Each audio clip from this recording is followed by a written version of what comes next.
I'm standing in my own doorway, grocery bags cutting into my palms, staring at 3 people sitting at my dining table like they own the place. My husband Caleb, his mother, Patricia Donovan, and a man in a cheap suit with a leather portfolio open in front of him. They don't even hear me come in. Just needs to sign here, the man is saying. He's got that practiced, bored tone notaries get after doing this 1,000 times. And here, initial the disclosure, date at the bottom. Patricia never mom, never Pat, always Mrs. Donovan taps a manicured nail on the paper. Make sure it's clear the proceeds go into the estate account. I don't want any confusion later. Caleb nods. He's wearing the watch I bought him for our 2nd anniversary. Right, clean transfer, no complications. I set the bags down. The wine bottle clinks. All 3 of them turn. Oh, Nova, perfect timing. Caleb smiles. It's the same smile he gave me on our wedding day. Warm, easy, trustworthy. We need your signature. I walk closer, slowly. My heels click on the hardwood, the floor I had refinished 2 years before I even met him. Signature for what? The notary slides the paper across the table toward the empty chair, at my table, in my apartment. I see my address printed at the top. 447 West 18th Street, Unit 9C. We're selling the apartment, Caleb says, like he's telling me we're ordering Thai food. I don't sit. Selling. Mom found a buyer. He gestures to Patricia like she just did us a massive favor. Cash offer, above asking. In this market, Nova, we can't pass it up. Patricia folds her hands on the table. She's wearing pearls. She always wears pearls. It's too much space for 2 people, dear. And frankly, the maintenance fees are irresponsible. Caleb told me what you're paying every month. She shakes her head like I'm a child who left the stove on. We can get you into something more appropriate. A 1-bedroom in Queens, maybe. Something manageable. Something manageable. The notary clears his throat. If you could just sign and date here, ma'am, we can finalize. Who's selling it? My voice comes out quieter than I intended. Caleb blinks. What? Whose name is on the deed? He laughs. A little uncomfortable now. Well, it's your aunt's place, right? She left it to the family when she passed. That's what you said. I did say that. I told him my Aunt Celine left me this apartment when she died. I told him it was a gift from family, a lucky break, a blessing I didn't deserve. I told him we could live here while we built our life together. I never told him I bought it myself. I never told him I spent 6 years working 60-hour weeks at a consulting firm I hated, saving every dollar, skipping vacations, wearing the same winter coat for 4 seasons, just to afford the down payment on this place. I never told him that my name alone is on the deed, the mortgage, the insurance, every single piece of paper. Because 3 months after we got engaged, Patricia sat me down at brunch and told me, very sweetly, that smart women protect their husbands from financial stress. She said Caleb was sensitive about money, that his father had made poor investments, that the family had struggled. She said if I really loved him, I'd let him feel like a provider, like a man. So I let him believe the apartment was an inheritance, a gift, a stroke of luck. I let him believe someone else gave it to me. And now he's trying to sell it. Patricia is watching me. Her eyes are sharp, calculating. Nova, darling, this is a very generous offer. You're not going to be difficult about this, are you? The notary shifts in his seat. He senses something's wrong. His hand moves toward his briefcase like he's ready to bolt. Caleb reaches for my hand. Babe, come on. This is good for us. We can take the money, invest it, maybe even buy something bigger in a few years. Build equity the right way. This is smart. I look down at his hand on mine. I think about the morning I closed on this apartment. I was 29. I sat in a lawyer's office in Midtown and signed 73 pages. My hand cramped. I cried in the elevator afterward, not sad tears. Proud ones, terrified ones. I called my mom. She said, "You did it, baby. You don't need anybody now." I think about the night Caleb proposed. Right here, in this living room. He got down on one knee in front of the window, the city lights behind him, and he promised me forever. I think about Patricia, 3 weeks later, pulling me aside at the engagement party, whispering, "You'll take care of him, won't you? He's been hurt before. He needs someone strong." I think about how I never once asked what that meant. Caleb squeezes my hand. Nova? I pull my hand away. I'm not signing. Silence. Patricia's smile doesn't move, but her eyes go cold. Excuse me? I said I'm not signing. Caleb laughs again. It's sharp now, defensive. Nova, don't be ridiculous. This is our home. We decide together. No. The notary starts packing up his portfolio. He knows. He's done this before. He's seen this fight. Ma'am, if there's a dispute about ownership, I can't. There's no dispute, I say. I walk to the kitchen, open the drawer next to the fridge, pull out the folder I keep under the takeout menus. I drop it on the table. The deed, the mortgage statements, the title insurance, the closing documents. All of it, every page. With my name on it. Nova, Elaine Pierce. Sole owner. Caleb stares, his face goes white. Patricia picks up the deed, reads it. Her hand shakes, just slightly. This apartment, I say, voice steady now, is mine. My name, my money, my home. I look at Caleb. And you just tried to sell it. The notary is out the door in 10 seconds. Patricia stands, slowly. Her pearls catch the light. She looks at me like I'm something she stepped in on the subway. You lied. No, I say. I just didn't correct you when you assumed. Caleb's still staring at the papers. Nova, I don't. Why didn't you tell me? I smile. It's not a kind smile. Some betrayals don't shout. They smile. They sit at your table, and they try to sell your home out from under you. I pick up my grocery bags. Get out. Patricia's mouth opens, closes. Both of you. Get out of my apartment. Caleb stands. You have to You try can't this. just. It smells I can. absolutely I incredible will. Get and tastes out. even better. They leave. The door closes, and I stand in my living room breathing hard, hands shaking, heart pounding. I don't cry. Not yet. Because I know this isn't over. Patricia Donovan doesn't lose. And I just declared war. The smell of coffee brings it all back. Not the fancy stuff Caleb likes now, the single origin beans from that place in Williamsburg. I mean the kind that comes in a red canister. The kind my mother used to make at 4:30 inches the morning before her shift at the hospital laundry. I grew up in a 4th-floor walk-up in the Bronx. No elevator, no dishwasher. In summer we slept with every window open and still woke up drenched. In winter we wore coats indoors because the landlord forgot to fix the radiator. My mother worked 2 jobs. I worked after school busing tables at 16, filing papers at a law office at 19, bartending weekends at 22. I wore the same winter coat for 6 years. I learned to hem my own pants. I bought makeup at the drugstore and made it last. I wasn't miserable. I was hungry. There's a difference. I wanted a place that was mine. 4 walls that couldn't be taken away by a landlord's whim or a rent increase I couldn't afford. A door with my name on the lease. A window that looked out at something other than a brick wall. So I saved. Every dollar I didn't need to survive went into an account I named home. I didn't go on vacation. I didn't buy new furniture. I brought lunch to work in the same Tupperware container for 3 years. My coworkers thought I was cheap. I didn't care. It took 7 years. 7 years of spreadsheets and sacrifice and telling myself one more year, just one more. And then, on a Tuesday in March, I signed the papers on a 2-bedroom condo on West 18th Street, Unit 9C, 9th floor. Big windows. A kitchen with actual counter space. Hardwood floors that didn't creak. I stood in the empty living room that first night and cried so hard I had to sit down on the floor.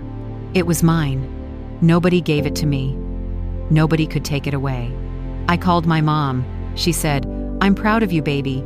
You don't need to depend on anybody now." I believed her. When I met Caleb 2 years later, I didn't tell him right away. Not because I was hiding it, I just wanted him to know me first. Not my apartment, not my achievement, just me. He was sweet. Funny. He worked in marketing but dreamed about starting his own agency someday. He talked about his goals like they were just out of reach, and I loved that about him.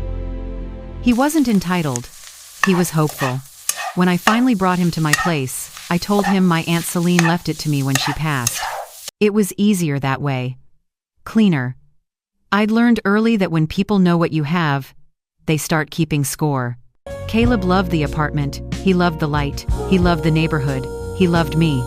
And when he proposed, I thought I'd done it, I'd built the life I wanted with someone who saw me, not my address. Then I met his mother. Patricia Donovan didn't like me from the start. I could feel it in the way she looked at me during that first brunch in the West Village, her eyes scanning my outfit, my nails, my bag, measuring me, finding me lacking. But I tried. God, I tried. When Caleb's car broke down and he didn't have the $1,200 to fix it, I paid. I didn't make a big deal about it. I just handed him my card and said, "We're a team now." When he couldn't make rent 1 month because Patricia forgot to send him the money she'd promised, I covered it. He was embarrassed. I told him not to be. I said, "That's what people do when they love each other." When he was job hunting for 4 months and couldn't contribute to bills, I handled it. I worked overtime. I picked up freelance gigs on weekends. I smiled when he asked if we could still go out to dinner because he was going crazy staying inside all day. I thought I was building trust, building partnership. I thought I was proving I was the kind of woman who didn't keep score. And Patricia, I bent over backward for that woman. I drove her to doctor's appointments when Caleb was busy. I brought groceries when she mentioned her knees hurt too much to shop. I showed up to her birthday dinners with expensive wine and a smile, even when she spent the whole evening talking about Caleb's ex-girlfriend, such a lovely girl, so elegant. She never said thank you. Not once. But I told myself it didn't matter. I told myself kindness didn't need applause. I was wrong. If you've ever given everything to someone who later turned away, you'll understand this part. You have to try this. You'll know what it feels like to look back at your own generosity and feel like a fool. Even better. But you weren't a fool. You were good. And that's not the same thing. Thank you to everyone who helps keep these stories alive. Every word you share, every act of kindness helps protect those who still believe in family. I remember the first time Patricia said something that made me pause. We were having dinner at my apartment, Caleb, Patricia, and me.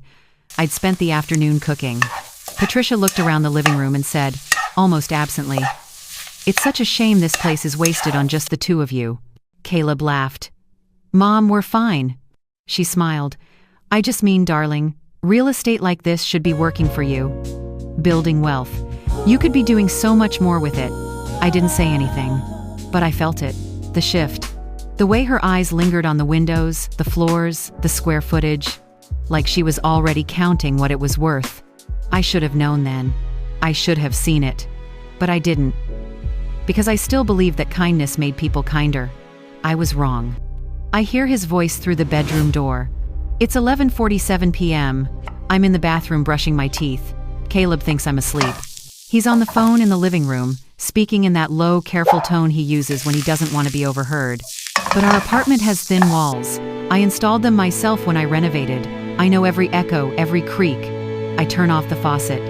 "Mom, relax." His voice is calm, reassuring. "Once she signs, we'll sell the apartment and split the profit."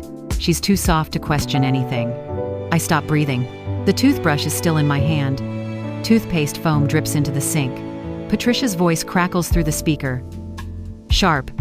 Satisfied. Good. After that, you can divorce her clean. Marry someone who brings something to the table. Caleb laughs. It's a short, ugly sound. Yeah. Someone who doesn't cry at wedding commercials. They both laugh. I grip the edge of the sink. My knuckles go white.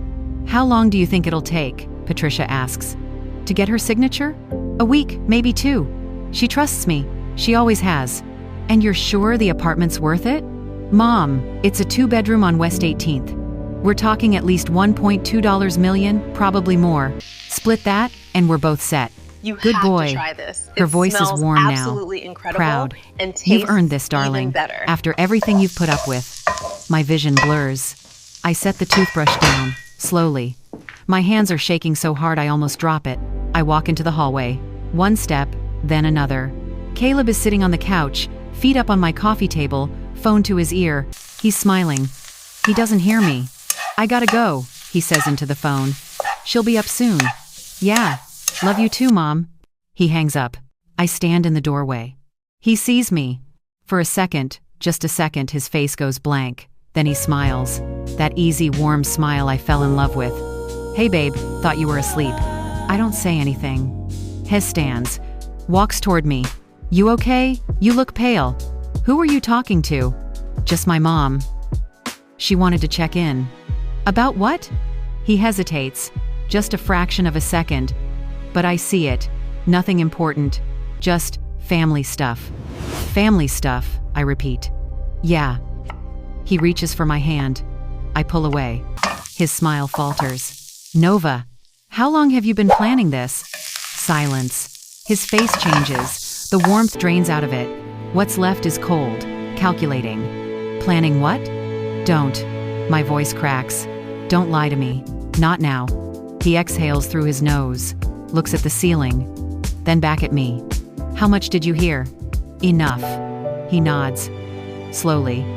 Like he's deciding something. Then he shrugs. Look, Nova. This doesn't have to be ugly. You sign the papers, we sell the place, we split the money, and we both move on. Clean, simple. No one gets hurt. No one gets hurt? You'll get your share. I'm not trying to screw you over. I laugh. It comes out broken, bitter. You're not trying to screw me over? Caleb, you were planning to divorce me the second you got my apartment. It's not your apartment. Yes, it is. The words rip out of me. It's mine. My name is on the deed. I bought it. I saved for 7 years to buy it. And you, my voice breaks. You married me to steal it. He doesn't deny it. That's what breaks me. He doesn't even try to deny it. You have it's to just try business, this. Nova. It smells absolutely His voice is flat now. And tastes detached. even better. Nothing personal. Nothing personal? I'm shaking. We're married. Yeah, and you lied about the apartment. You said it was your aunt's. I never lied. You assumed. Same thing. It's not I stop. My throat is closing. I covered your rent. I paid for your car. I supported you when you had nothing. And I stayed with you when no one else would. He says it like he's doing me a favor. You think you're some prize, Nova? You're 36. No kids, no career. You work from home doing freelance nobody cares about. I gave you 3 years of my life. The room tilts. I grab the wall to steady myself. He keeps going. My mother was right. You were always a charity case. I can't breathe. He walks past me, grabs his jacket off the chair. I'm going out. When I get back, we're going to sit down and talk about this like adults. You're going to sign the papers. And we're going to end this the smart way. The door slams. I stand there, alone. In my apartment. The apartment I bought with my own hands, my own sweat, my own years. And I realize he never loved me. He loved what I had. I walk to the kitchen. My legs feel numb. I pour a glass of water, but I can't drink it. I see his laptop on the counter. Still open. I shouldn't look. But I do. There's a file open. A Word document. The title. Phase Out Nova. I read it. Phase 1. Earn her trust. Phase 2. Marriage. Phase 3. Transfer the apartment. Fase 4. Divorce. Phase 5. Split assets with mom. Under Phase 4, there's a note. Keep it friendly. She's emotional. She'll fold if I stay calm. I close the laptop.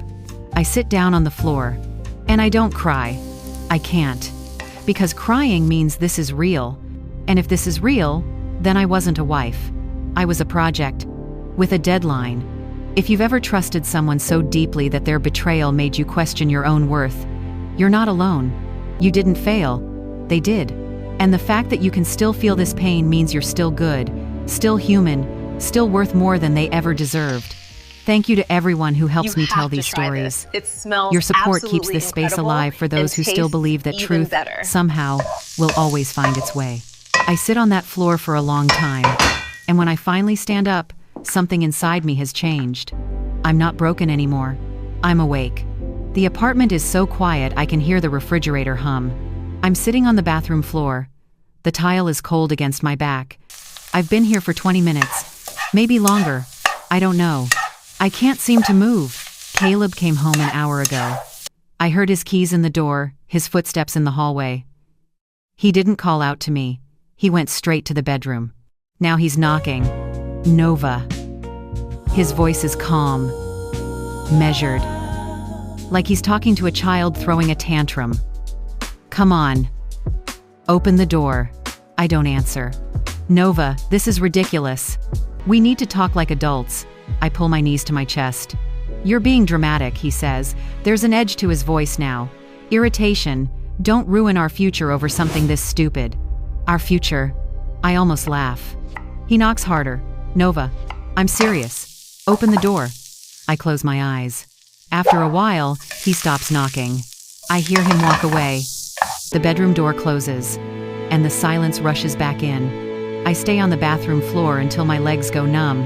Then I stand up, slowly, and look at myself in the mirror. I don't recognize the woman staring back.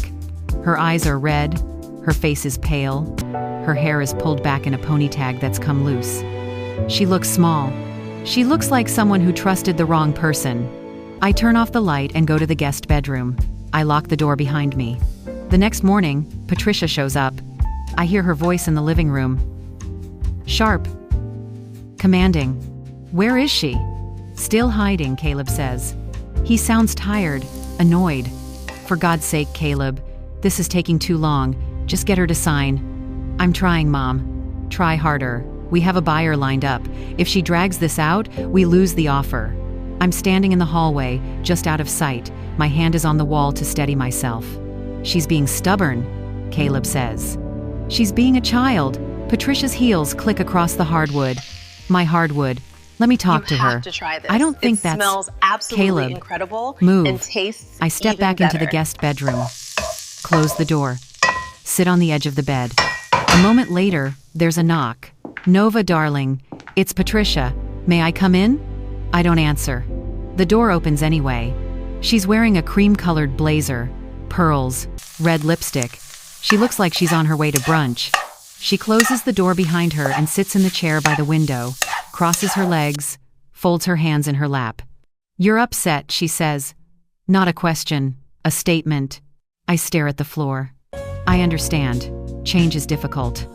But you have to see the bigger picture here, Nova. This apartment is wasted on the two of you. You're young. You don't need all this space. Selling now is the smartest financial decision you could make. I still don't look at her. Caleb cares about you, she continues. Her voice is soft now, gentle. He wants what's best for both of you. And frankly, so do I. I know we haven't always seen eye to eye, but I've always had your best interests at heart. I finally look up. She's smiling. It's a kind smile, a motherly smile. And I realize she actually believes what she's saying. She thinks she's helping me. Sign the papers, Nova, she says quietly. Stop making this harder than it needs to be. I open my mouth to speak, but nothing comes out. She stands, smooths her blazer. I'll leave them on the table. Take your time, but not too much time. She leaves. The door clicks shut, and I sit there, in the silence, staring at nothing. I don't tell anyone. I can't. My mother would say I told you to protect yourself. My friends would ask questions I don't have answers to. And I've spent so many years being the strong one, the one who has it together, the one who doesn't need help that I don't even know how to ask for it anymore. So I stay quiet. I go through the motions. I shower. I eat. I work. But I'm not really here. I'm somewhere far away, watching my life happen to someone else. At night, I sit in the dark living room and stare at the transfer papers on the coffee table. They're still there, unsigned. Caleb hasn't mentioned them again. He's being patient, waiting me out. Patricia calls twice a day, leaves voicemails. Just checking in, darling. Not pressure. Even better. I don't call back. One night, I pick up the papers, hold them in my hands. I think about signing. I think about how easy it would be to just let go, to give them what they want, to stop fighting. A tear falls onto the page, smudges the ink. I set the papers down. If you've ever sat in a room so quiet it started to echo your thoughts, you'll understand this silence. It's not peaceful, it's suffocating. It's the sound of your own heartbreak, playing on a loop, and no one can hear it but you. Thank you to those who help keep these stories alive. Your kindness helps give voice to people who've been forgotten, who sit alone in their pain, waiting to be seen again. I don't know how long I sit there. But at some point, I notice something. The apartment is mine. Not legally, I already knew that. But mine.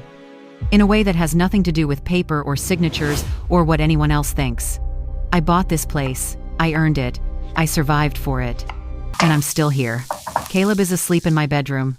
Patricia is somewhere across town, planning my future. But I'm still here, sitting in the dark, in my home. And for the first time in days, I feel something other than emptiness. I feel anger. Quiet. Cold. Clear. I stand up. I walk to the window and look out at the city.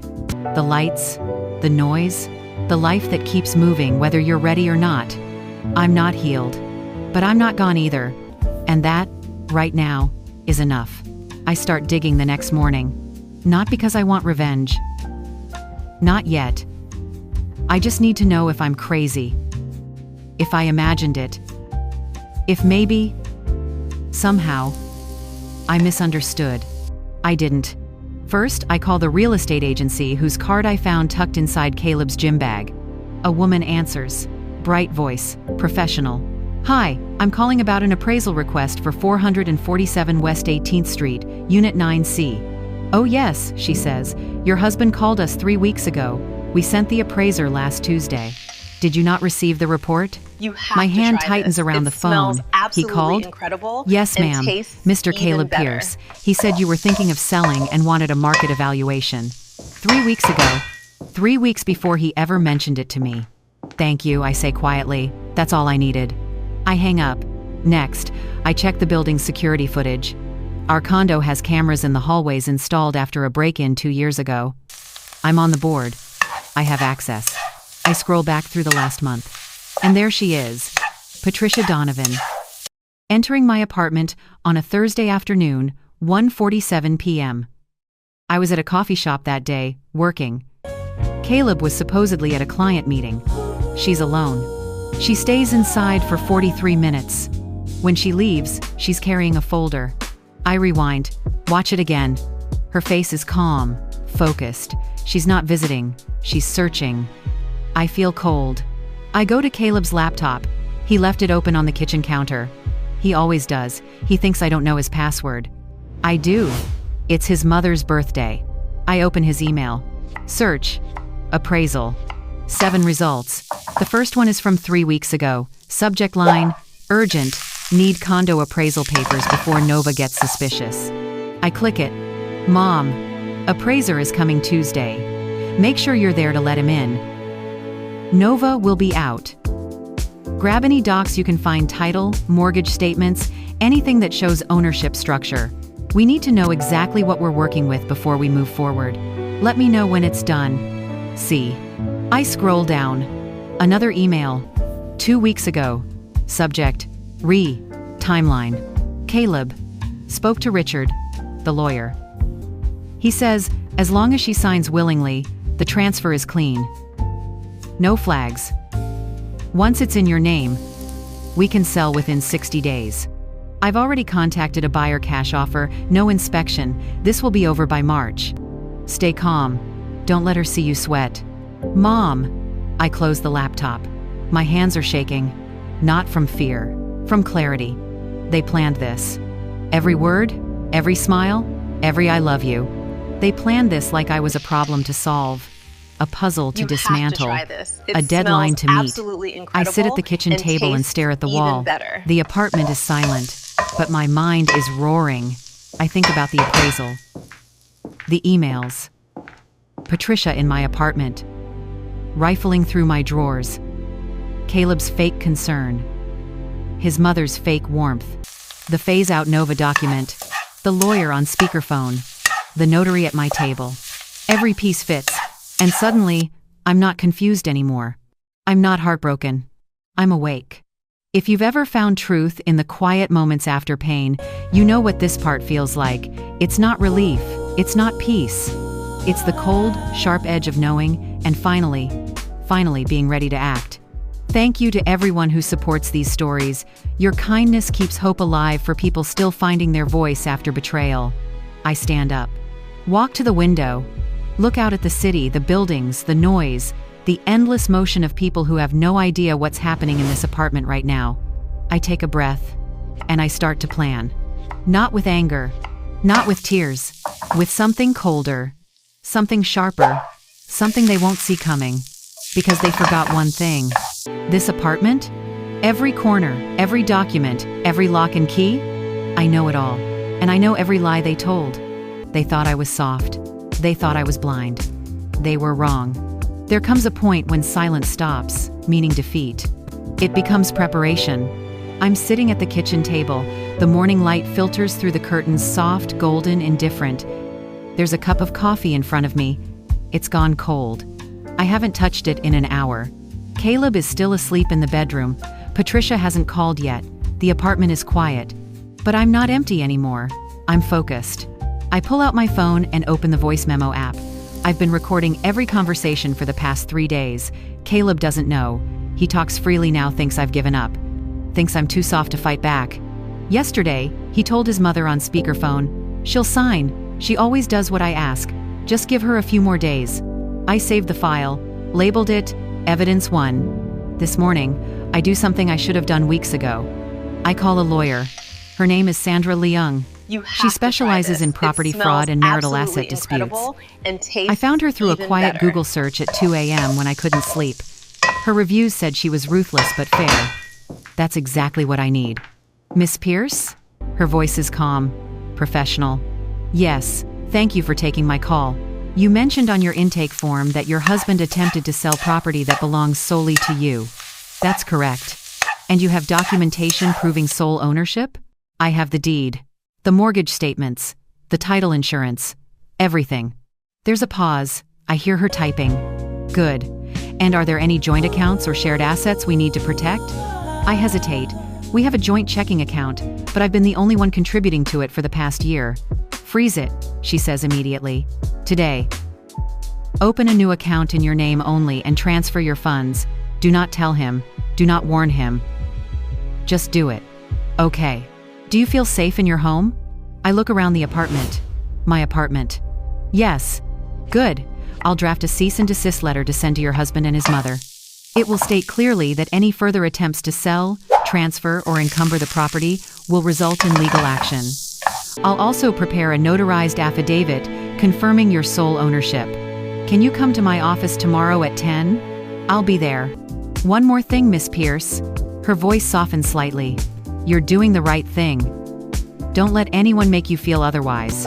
I hang up. And I breathe. For the first time in days, I feel like I can breathe. I spend the rest of the morning executing the plan. Step 1. I log into our joint bank account. There's $8,400 in it.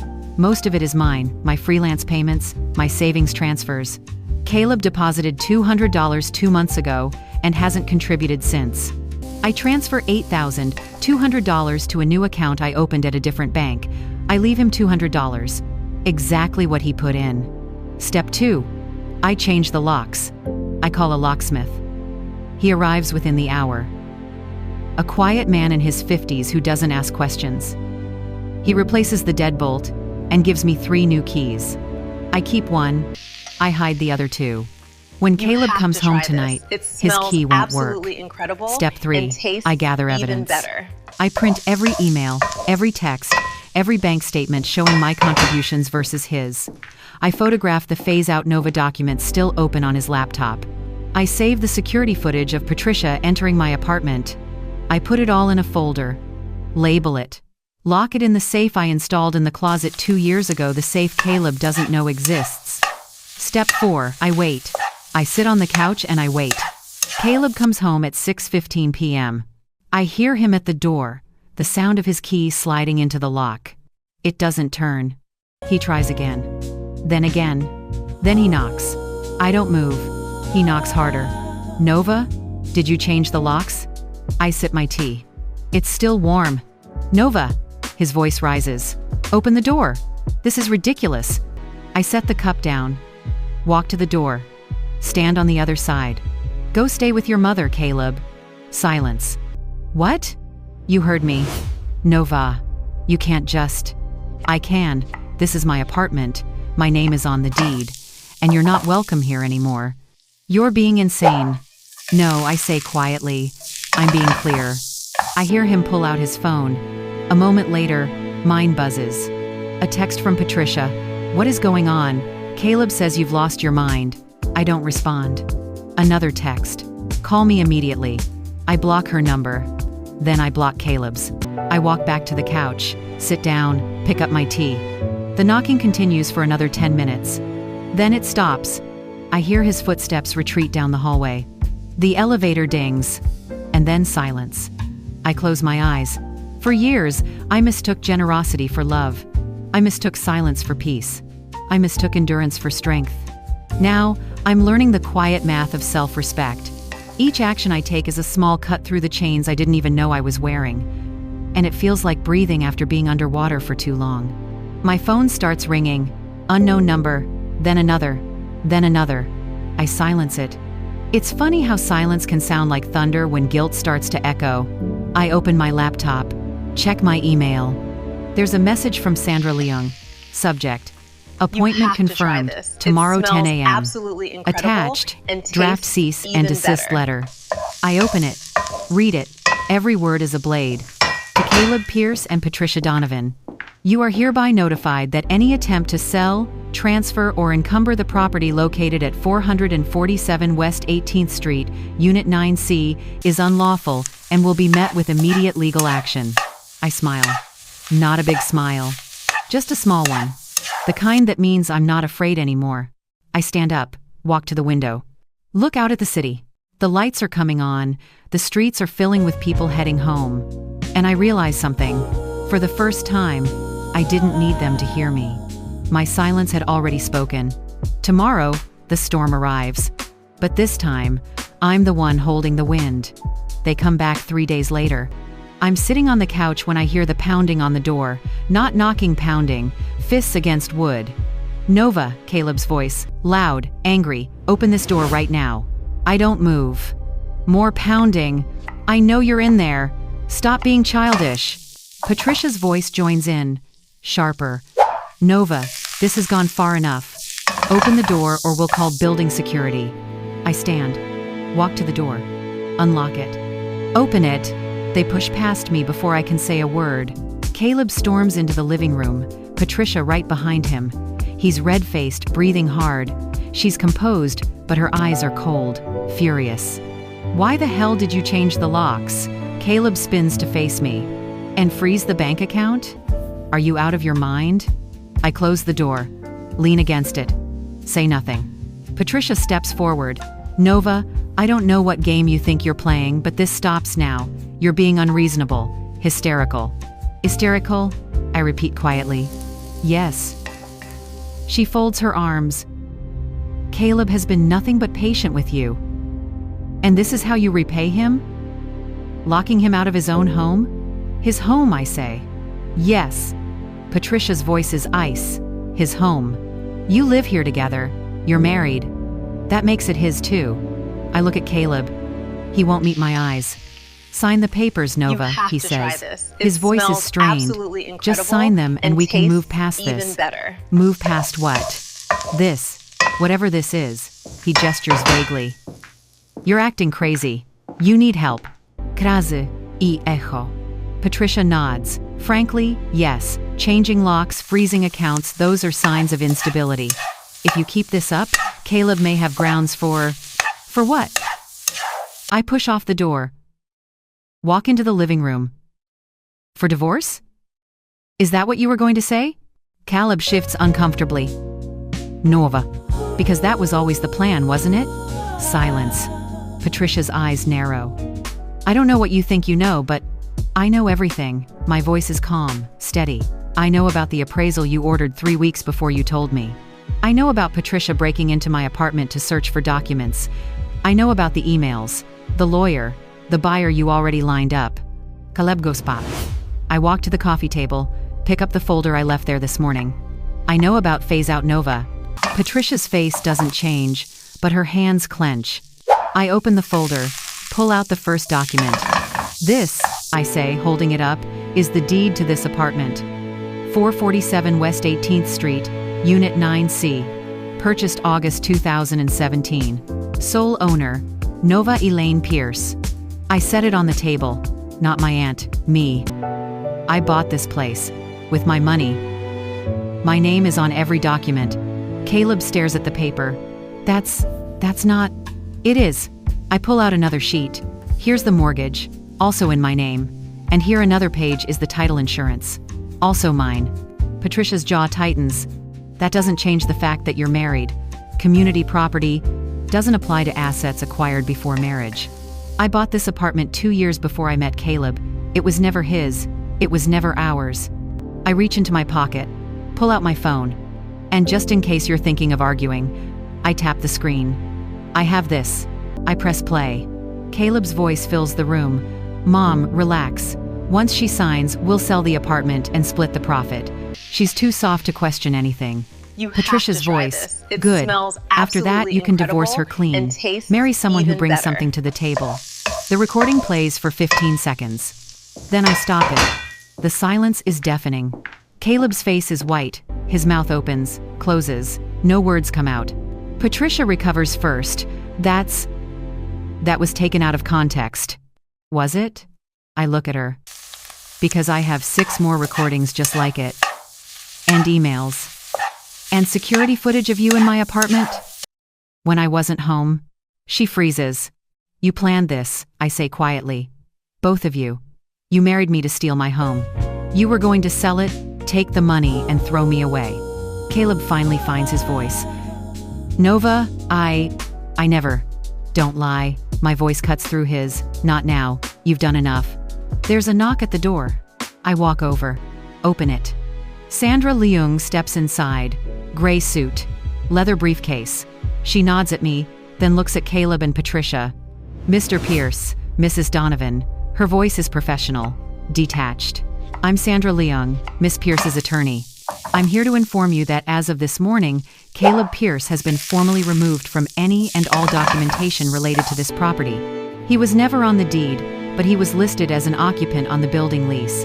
That has been revoked. Caleb's eyes go wide. You can't. I can, I say, and I did. Sandra continues. Mr. Pierce, you have 24 hours to remove your personal belongings from the premises.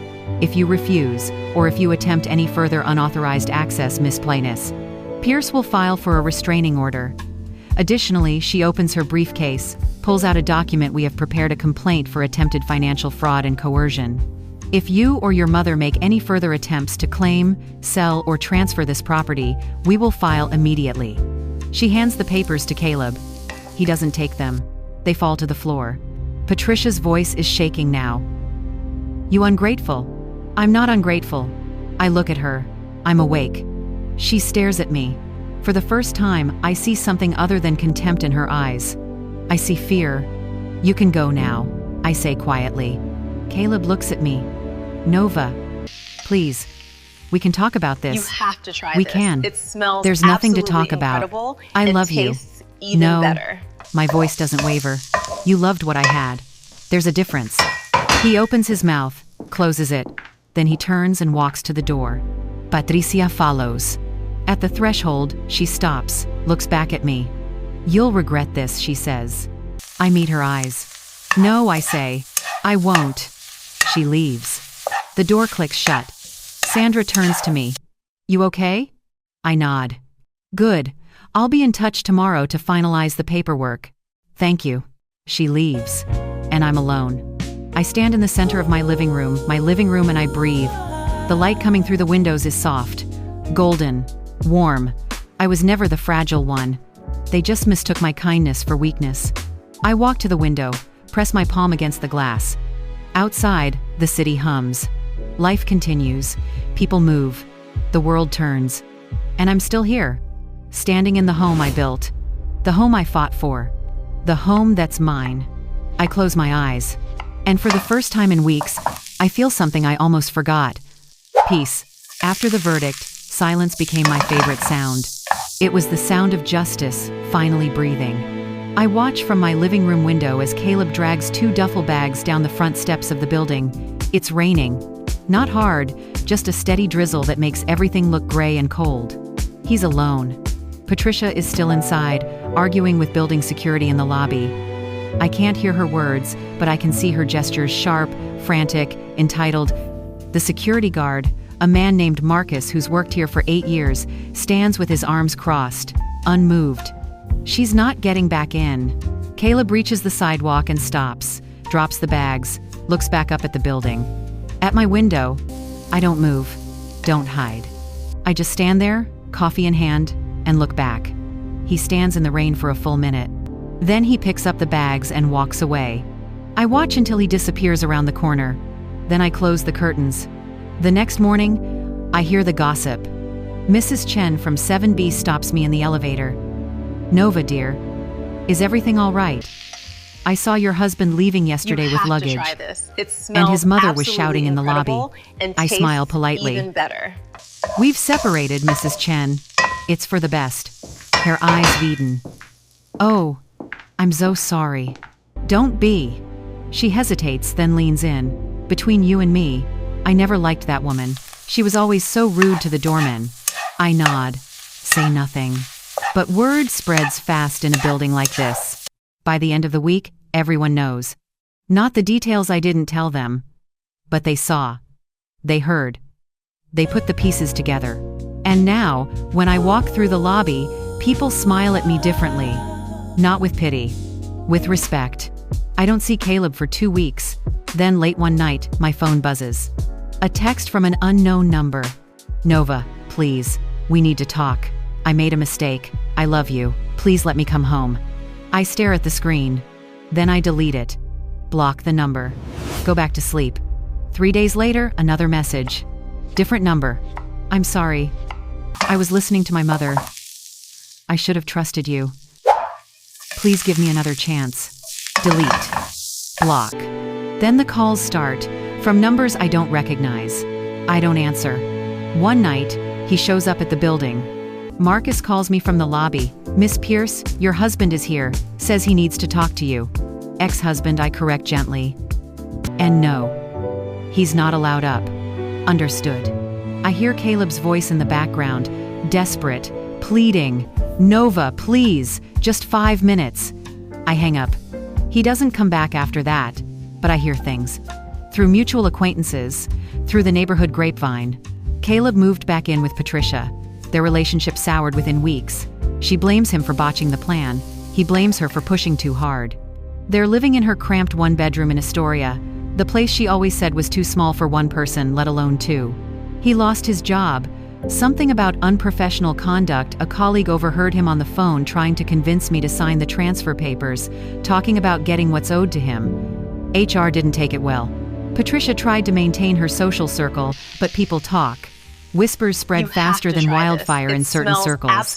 Her bridge club stopped inviting her. Her charity board asked her to step down. People say she looks older now. Thinner. Bitter. I don't take pleasure in it. I don't need to. Their greed consumed them faster than I ever could. I didn't need to ruin them. Their lies had already done that. One afternoon, I'm walking through Chelsea Market when I see her. Patricia. She's alone, standing in front of a bakery window, staring at the pastries inside. Her coat is old one I recognize from 2 years ago. Her hair is grayer than I remember. She doesn't see me. I could walk over, say something, ask how she's doing. But I don't. I just keep walking. Because some debts don't need to be collected. Life has its own way of balancing the books. That night, I sit in my apartment, and I realize something. I'm not angry anymore. I'm not hurt. I'm just free. Free from the weight of their lies. Free from the exhausting work of pretending everything was okay. Free from the version of myself that believed love meant giving until there was nothing left. I walk to the window, look out at the city lights. The rain has stopped. The streets are wet and shining. People are moving below, heading home, heading out, living their lives. And I'm one of them now. Not a victim, not a survivor, just a woman who knows her worth. I think about the girl I used to be. The one who worked 3 jobs and saved every dollar. The one who dreamed of a place that was hers. She did it. She built this life. And no one can take it away. I pour myself a glass of wine, sit on the couch, put on some music. Jazz. Something slow and smooth. And I smile. Not because I won, but because I'm still here, still standing, still whole. Some victory don't need applause. Some battles end not with a bang, but with the quiet click of a door closing. And on the other side of that door, peace. The kind that comes from knowing you didn't lose yourself in the fight. The kind that whispers, "You're going to be okay." I take a sip of wine, close my eyes, and I believe it. They used to whisper that I'd lost my mind. Now they avoid their own reflections. And me? I'm finally home. After the noise fades, You have what's to try left this. isn't It victory. smells It's absolutely understanding. incredible I'm and standing in my tastes living even room, better. the same room where Caleb and Patricia tried to sell my home out from under me. But it doesn't feel like that room anymore. The walls are freshly painted, soft cream instead of the beige Caleb preferred. The curtains are open wide, letting in the afternoon light. There are plants on the windowsill now, a succulent, a snake plant, something small and green that I'm learning to keep alive. It feels different. It feels mine. Not because I fought for it, though I did. But because I finally stopped letting other people tell me what it should be. I used to think justice meant watching them suffer. I imagined Caleb broken, Patricia humiliated. I wanted them to feel every ounce of pain they caused me. But now, months later, I realize something. Justice isn't about watching them fall. It's about standing again without hate.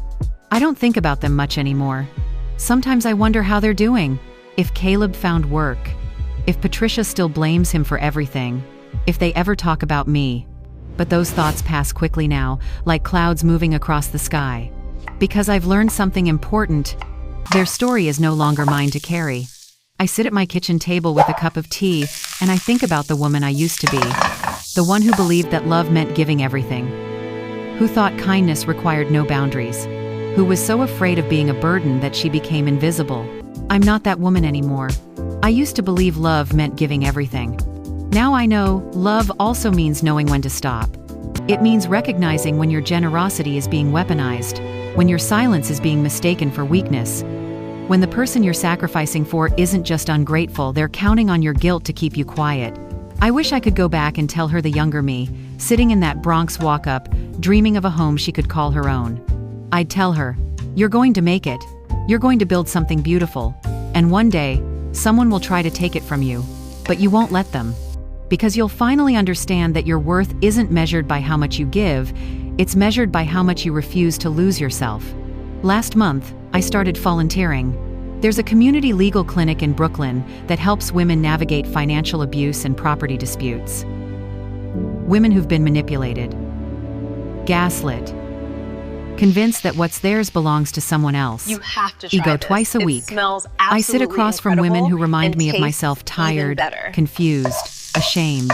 Women who whisper, I don't know if I'm overreacting. And I tell them the same thing Sandra told me. You're not overreacting. You're waking up. I help them file paperwork. I sit with them while they cry. I remind them that their names are on the deeds, the bank accounts, the leases. I remind them that they are not crazy. And sometimes, when they look at me with those hopeful, terrified eyes, I see the woman I used to be. And I think, this is what justice looks like. Not revenge. Not punishment. Just one person helping another stand up again. One evening, I'm sitting on my couch, reading, when my phone buzzes. A text from an unknown number. I almost ignore it, but something makes me open it. Nova, this is Caleb. I know you blocked me. I just wanted to say I'm sorry. For everything. You deserved better. I hope you're okay. I stare at the message for a long time. Part of me wants to respond, to tell him exactly how much he hurt me, to make sure he knows what he destroyed. But I don't. Because the truth is, he already knows. And I don't need him to carry my pain anymore. I delete the message. Not out of anger, but out of peace. Some debts don't need to be spoken aloud. Silence is its own closure. That night, I stand on my balcony and watch the sunset. The sky is pink and orange, fading into deep blue. The city hums below cars, voices, life moving forward. I close my eyes and take a deep breath. And I think about forgiveness. Not the kind where you forget what happened, but the kind where you stop letting it define you. I forgive Caleb, not because he deserves it, but because I deserve peace. I forgive Patricia, not because she was right, but because carrying her cruelty was making me cruel too. And I forgive myself for trusting too much, for ignoring the signs, for believing that love had to hurt to be real. Justice gave me back my name, but peace gave me back myself. I open my eyes. The light is soft now, golden, warm. I smile. Not because everything is perfect, but because I'm still here, still whole, to try this. still learning. If my story teaches anything, it's this. Kindness without boundaries isn't love, it's surrender. And you are allowed to choose yourself. You are allowed to say no. You are allowed to walk away from people who only see your worth in what you can give them. You are allowed to be more than someone else's opportunity. I take a sip of tea, look out at the city, and I whisper to the version of me who sat on a bathroom floor, shaking, wondering if she'd lost her mind. You didn't lose your mind. You found your spine. If you've ever lost yourself trying to love someone who only saw your worth in numbers, I hope my story reminds you, it's never too late to choose yourself. Thank you for keeping these stories alive, stories where justice doesn't shout, it heals. I go back inside, close the door, and I sit in my living room, my home, my sanctuary, my proof that I am more than what was done to me. The plants are thriving, the light is warm, and I am free. Not because I destroyed them, but because I refused to let them destroy me.